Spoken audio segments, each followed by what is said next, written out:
long time no see. Not really. I think I posted a video last week. I think I'm like back to regular like weekly slash 2 times a week type vibe. But I have been so sick. So I just have not been able to film anything. I haven't been feeling good at all. I've been sick for a while now, but I'm finally feeling a little bit better. I still sound like just a little tiny bit sick, not too bad. I will say I had to perform at a cabaret last night. I was so happy to do. I was so excited to like get back into working, like acting and stuff like that, and I was really happy that it was like musical theater. I'm super excited about that, but I just felt so sad because my voice was like just not exactly where it needs to be. Whenever I get sick, my voice is not the same for like the next month. Like the place that I need to sing from is not accessible to me. I don't even feel like super congested or anything. I just can't sing. So that was a little unfortunate. I also had a huge self-tape to send in this week. I did eventually get it in, but I waited as long as I could. Still wasn't my best, so I am a little bit sad about that, but you can only do what you can do. That's what I've been doing. I've been doing some acting, doing some singing, but I have mostly just been sick. But on top of all of this, I've also been reading a little bit. So not as much as I usually do. I just wasn't really feeling up to it, and I've also recently developed an addiction to The Sims.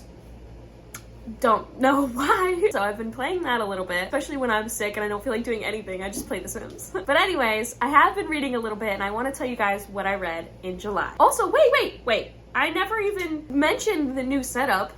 Here it is. I don't have my ring light on right now. This is just like all natural light. So I don't know if that works or if it's worse or better. I don't know. You guys let me know. But I'm really happy about it. I have 2 huge windows over here facing me and my little bookshelf, and I've got my little poster up and all my plants, and I just got this little Squishmallow the other day. He's so cute. So I'm happy to like be able to showcase my little bookshelf. 1 of 2 now, you guys. Oh my god. Upgrade. Sorry, Benny's right here. Hi, honey. Do you want to come up? Hello. That's a lot of love. That's a lot of love. All right, sit down then. He's gonna snuggle in. Snuggle in now. He has been super weird lately. He has been so snuggly and like strange. I don't even know. He's literally like wrapped around me. What, are you okay? I don't know.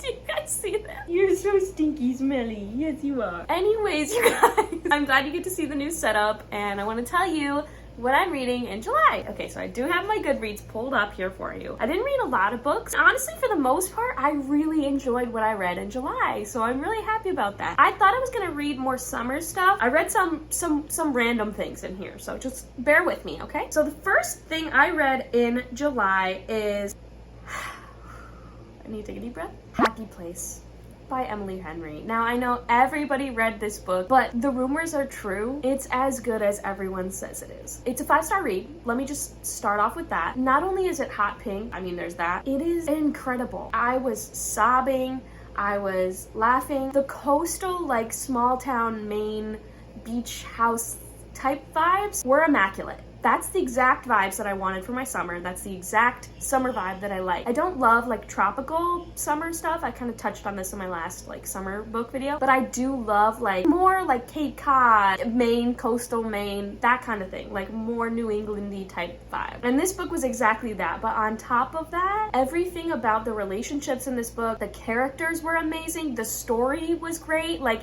it came at a perfect time. Like the message of the story, do what you love and then you'll be fulfilled. You don't have to do something absolutely incredible. You can just do what you love to do, and that will be fulfilling and that will give you purpose, and I just can't. It's just like really good. And then there's obviously the romance, which is so good.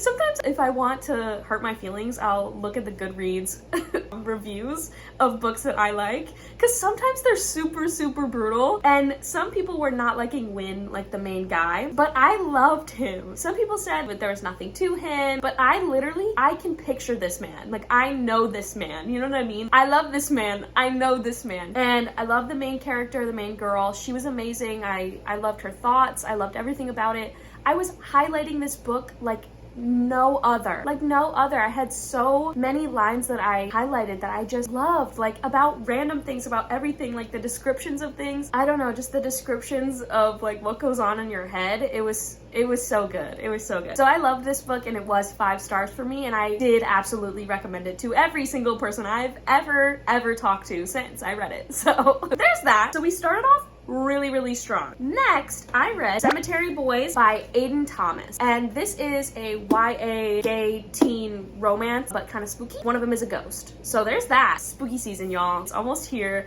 And I couldn't wait. I was very excited. This book, I think I rated it 3 stars, which is really good for me. Like 3 stars is like, it was a good book. It was solid. I really like the spooky vibe, but I wanted more spooky vibes. Like one of them is a ghost. Like, hello? I wanted more spooky than this. It was still really good. And I think the writing was really, really good for like an actual YA teen reading this. And it's gay, so we love that. It was amazing. I really liked it. Like good representation. Really liked learning about like what a cemetery boy was and like what it means. It was really, really cool. I liked learning about like the fictional stuff in this book. I thought it was an interesting concept and I really liked it. Kind of a spooky little YA, fun little tiny romance. And I liked it. Then, oh yeah, I read Wrecked by Lauren Asher, which is the 3rd book in the Dirty Air series. I've been talking about the Dirty Air series on this channel for a while, and I said like I've been slowly working through it. I don't have the actual physical book, but I do have it on Kindle, and I actually listened to the audiobook of this book, which was kind of fun. That was nice. I like roller skated around listening to this book and like when I was on the subway and stuff like that. So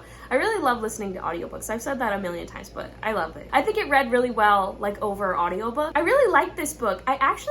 What's weird is I gave it a 3 stars. That means it's a solid book for me. That's what it means. I'm a really, really, really harsh rater. I am very, very harsh. I don't know why. I don't know how I got that way, but I'm just harsh when it comes to books and rating them. So I think that honestly, I like this book more than the 2nd book in the series. And I really liked the characters. Something about them were really, really special to me. I really liked Jax. The mental health representation in this book, amazing. Lauren Asher always does a really good job, especially with men in their mental health, which I think is really important. I enjoy when it's done well, like it was in this book. And I liked it a lot. This series is so good. I love the integration of all the other characters and stuff. Like these books are just good vibes. Like I enjoy reading them. They do get like a little bit deeper. They're not like surface level, happy, fun, go lucky romances. There's parts of that in these books, which I love, but there is like some things that are a little bit deeper in Lauren Asher's books. And I like the mixture of that. You know, it's not too much, but it's a little bit, you know, it feels more realistic that way. So this is a good book. Okay, the next book I read, a little bit of a pivot. I read Pride and Prejudice. I have never read this book. How? There's this thing in my hometown that's called garage sale day where everybody in the town basically sets up all the junk that they don't want and just has a big, huge garage sale. So you're either setting up your garage sale and selling things or you're walking around and getting everybody else's like junk. And I love it. I love a garage sale. I will always stop. We always stop for garage sales. We always, that's a rule. At one of the garage sales, they had just a box of free books. And I was like, oh my God, I've never read Pride and Prejudice before. I need this. So I grabbed it. It was really nice. Just a box of free books. You know I had to look. So I was really excited. And I don't know what possessed me. Like, I just wanted like an old timey, like thick romance. I don't know. I just wanted a classic. I don't know. I was in the mood for it. I freaking loved it. I loved it. I can't believe I was sleeping on this book. Like, I know it's like the most classic romance, but I was like, I didn't expect to actually like it. You know what I mean? I thought it would be good and interesting, but like, I loved this book. The romance? I mean, I know it's the original grumpy enemies to lovers type thing, but it was so good. And you know I had to watch the movie after I finished this, which I've also never seen. So I literally did not know the story. Like, I know they end up together or whatever, but I didn't know the story.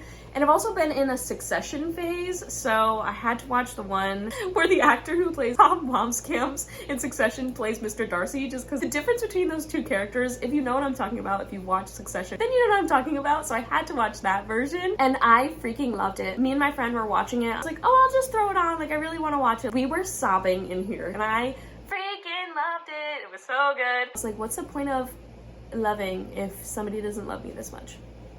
What's the point? But the plot was also good. Like, the other romance stuff that's happening, it was so good. Anyway, you all probably have read Pride and Prejudice, or at least you know what happens, but I didn't. So I was very excited. I actually rated it 4 stars. Love this book. The last book that I read for July, The Southern Book Club's Guide to Slaying Vampires. Oh my God, you guys. I loved this book. I didn't know I was a horror thriller girly because, like I said, I haven't really read a lot of like horror thriller books before. I enjoy them. It's just like not what I usually reach for. This is amazing. My friend lent me this book. It's just been sitting on my shelves, but she was like, you've got to read it. It's so amazing. It's scary. Like, you're gonna like it. And I was like, okay, whatever, I'll get to it. Never did. But I finally picked this up. It was so good. It makes me want to read all of Grady Hendrix' books. Like, I want to read them all now. I always pass My Best Friend's Exorcism in Barnes & Noble because that book just looks amazing. It like looks like an old VHS tape, which I love. I think I'm gonna read that one next, but I always looked at it and I was like, oh, I really want to read that. I also just love vampires. So I loved this. I expected it to be like a bunch of vampires, like all just like coming for these like southern women, but it was like one vampire, which made it like more scary. Something about that was like more realistic. Not that it's realistic, but like to me, I was like, oh, that's kind of scary. Like I was expecting it to be all these vampires and they're just like killing them left and right. But no, it's like this one vampire. It's so good. And all these southern women and like the culture between southern women and like being a parent, being a mom. It was so interesting, and like the relationships were really interesting, like all the friends, like all the women and stuff. I don't know, I really liked it. It was a really rich, interesting, good, fun story. I mean, fun, maybe not fun, but I had fun reading it. I actually rated this book a 4 stars. That's huge. That's huge, you guys. Those are all the books that I read in July. And right now I'm currently reading Gods and Monsters, which is the 3rd book in the like Blood and Honey Serpent Dove series. I don't love this series, but I also don't hate it. Like I read it, it's interesting. They're like solid 3-star books for me. So I didn't know if I was gonna go on to the 3rd book, but it just popped up on Libby and it was like, oh, it's available. Like you can read it whenever you want on audiobook. And so I was like, maybe I'll give it a try. And I'm liking it. It's interesting. And I have fun reading these books. So I do enjoy them. So I'm kind of liking that right now. We love a little YA fantasy. I'm liking it. The story is more interesting than I think I gave it credit for, like when I read the first 2 books. But that's it, you guys. That's what I read in July. Not a lot, but solid reads. I really loved all these books and I'm so excited to keep reading in August. Still a lot of summer books that I still haven't read that I've been wanting to read. I haven't gotten to Florida yet, so when I'm in Florida, I do be reading a lot of books in Florida, but I haven't been there yet. So see what I can get up to here in the city, what kind of summer vibes I can muster up. But honestly, y'all, I'm ready for fall. That's just the truth. I feel like because I didn't go on like a summer beachy vacation, I feel like I didn't get my summer vibes in, but still, I really want fall. But before we get there, I want to do like one more summer thing where I can read books and be summery and, I don't know, swim in the water, like that kind of thing. Not yet, you guys, but August 1st for me, Halloween 1st. I'll just say it, okay? You can hate me all you want, but it's Halloween 1st. Normally I would have my house decorated by now, but I haven't gotten my decorations down from my mom's house, so once I do, it's gonna be Halloween here. Can I help you? Hey YouTube, there it is. Oh my god. So anyways, it's not fall yet, but it also kind of is. I'm excited to finish up my summer TBR, like the things I want to read for summer, but then I'm super excited to get into my fall stuff. So I'm really excited, and now that I know that I like Grady Hendrix writing, you know I'm gonna be reading My Best Friend's Exorcism and all those amazing books. But I hope you guys enjoyed this video. I hope you have a really good rest of your summer. We're like halfway through summer, honestly probably like a little bit more. I know some people go back to school like late August, so good luck with that, you guys. I know the end of the summer is kind of like the Sunday scaries, but like real big. But also when I was like in college and stuff, I used to get really excited during August to like go back to school and start fresh and stuff like that. So finish out your summer strong, do all the things you want to do. If you're working, I hope you enjoy the weather. I hope you have a good rest of your summer, and I will see you in the next video. Bye, you guys.